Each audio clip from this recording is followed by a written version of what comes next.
Bonjour, bienvenue sur Objectif Math.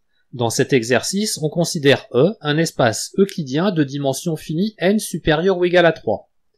On considère également AB une famille orthonormale de E, et f la fonction définie de E dans E par, pour tout x dans E, f de x est égal au produit scalaire entre x et a fois b, moins le produit scalaire entre x et b fois a. On demande de montrer que l'image de f est égale à l'orthogonale du noyau de f. Vous devriez maintenant mettre la vidéo sur pause et chercher à résoudre l'exercice par vous-même. On commence par déterminer l'image de f. Pour tout x élément de E, f de x est égal au produit scalaire entre x et a fois b, moins le produit scalaire entre x et b fois a. On en déduit que l'image de f est incluse dans l'espace vectoriel engendré par a et b.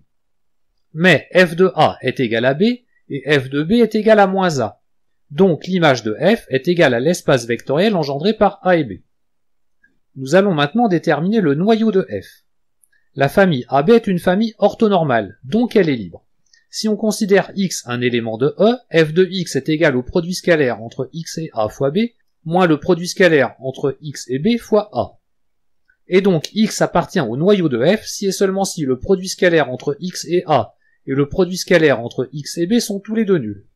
Par combinaison linéaire, on en déduit que x appartient au noyau de f si et seulement si pour tout y appartenant à l'espace vectoriel engendré par a et b, le produit scalaire xy est nul, c'est-à-dire que le noyau de f est exactement l'orthogonale de l'espace vectoriel engendré par a et b.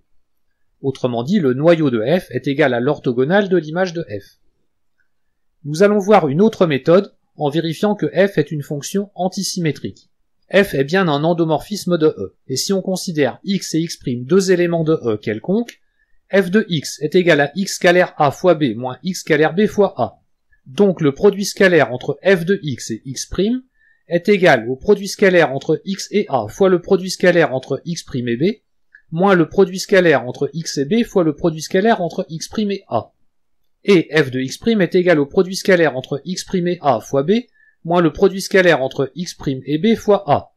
Donc le produit scalaire entre x et f de x' est égal au produit scalaire entre x' et a fois le produit scalaire entre x et b, moins le produit scalaire entre x' et b fois le produit scalaire entre x et a.